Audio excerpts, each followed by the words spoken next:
আসসালামু আলাইকুম রহমতুল্লাহ। সুপ্রিয় দর্শক, আশা করি মহান আল্লাহ রাব্বুল আলামিনের অশেষ মেহেরবানি ও দয়ায় আপনারা সবাই ভালো আছেন।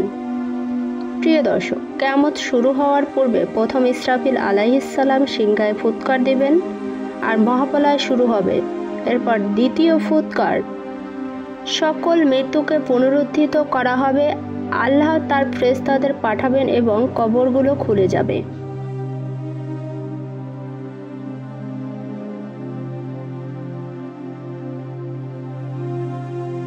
মৃত্যুদের বিচ্ছিন্ন হাড়গুলো একত্রিত হবে, শরীর পুনর্গঠিত হবে এবং সমস্ত মৃত্যু মানুষ জীবন ফিরে পাবে।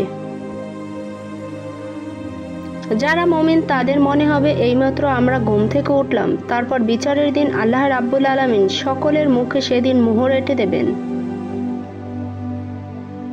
এর ফলে কেউ কথা বলতে পারবে না। শরীরের প্রতিটি অঙ্গ প্রত্যঙ্গ সকলের পক্ষে এবং বিপক্ষে সাক্ষ্য দেবে, কথা বলবে এবং আল্লাহ সেদিন কাউকে অবকাশ দেবেন না।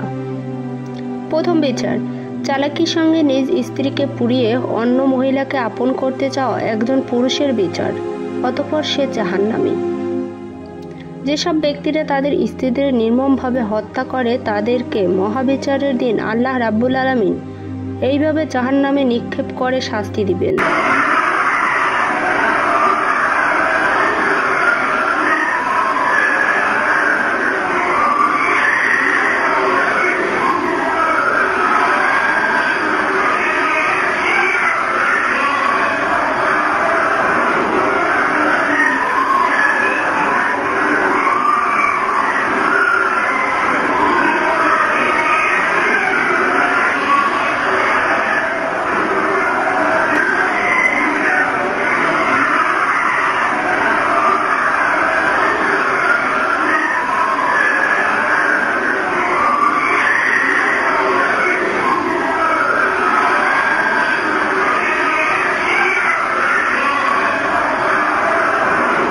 দ্বিতীয় বিচার, গরিবের আর্তনাদ না শুনে অবৈধভাবে টাকা পয়সা অর্জন করে ফুর্তি করা একজন ব্যক্তির বিচার, অতঃপর সে জাহান্নামী। আমাদের সমাজে অনেক মানুষ আছে যারা গরিব দুঃখীদের হক মেরে খায়, অন্যের জায়গা জমি অবৈধভাবে হাতিয়ে নেয়। সমাজে যারা দুস্থ ও গরিব, যারা অনাহারে দিন কাটায়, তাদের জন্য সরকারি তহবিল থেকে আসা টাকাগুলো যেসব নেতাকর্মীরা আত্মসাৎ করে, বিশেষ করে সেই সব ব্যক্তির অবস্থা কিয়ামতের দিন অনেক কঠিন হবে। তৃতীয় বিচার, একটি নিরীহ মেয়েকে ধর্ষণকারী একজন ব্যক্তির বিচার, অতঃপর সে জাহান্নামী। সমাজে কিছু মানুষরূপী হিংস্র পশু আছে যারা মেয়েদের একা পেয়ে ধর্ষণ করার পর তাদের হত্যা করে।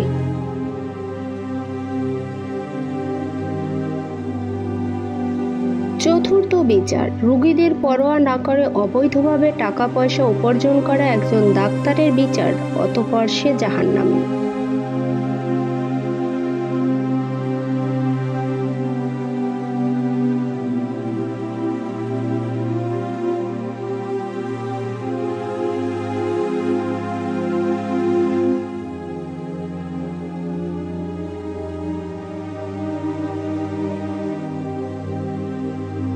অন্যদিকে দুঃখী ও অসহায়দের সাহায্য এবং সৎ পথে চলার আহ্বান জানানো একজন ব্যক্তি, অতঃপর সে জান্নাতি।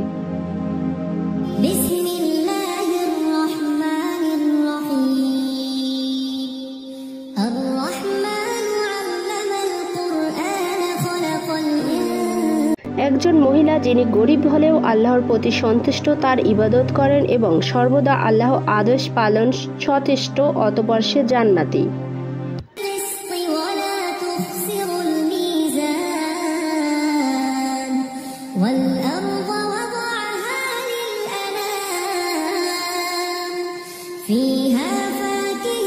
গরিব মানুষের মুখের খাবার তুলে দেওয়া এবং অসহায়দের সাহায্য করা একজন ব্যক্তি, অতঃপর সে জান্নাতি।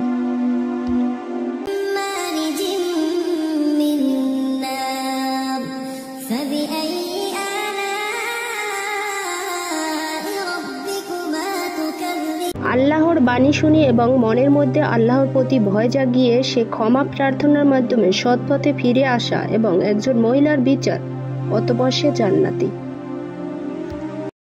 كالفخار وخلق الجن من مارج من نار فبأي সৎপথে এবং অন্যায়ের বিরুদ্ধে আন্দোলনকারী একজন যুবক যে দেশ ও সমাজের উন্নতির জন্য এবং মানুষের ভালোর জন্য নিজের জীবনকে উৎসর্গ করে দিয়েছে, অতঃপর সে জান্নাতি।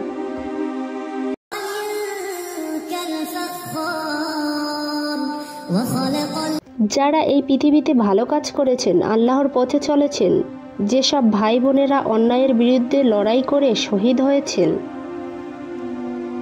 এবং যারা নরপিশাচের হাতে নিহত হয়েছেন, তাদের সবাইকে এইভাবেই জান্নাতে নিয়ে যাওয়া হবে। এটা সেই জান্নাত যেখানে জীবনের শেষ নেই। ক্ষণিকের জীবন ছেড়ে আমাদের সবাইকে একদিন দুনিয়া ছেড়ে চলে যেতে হবে।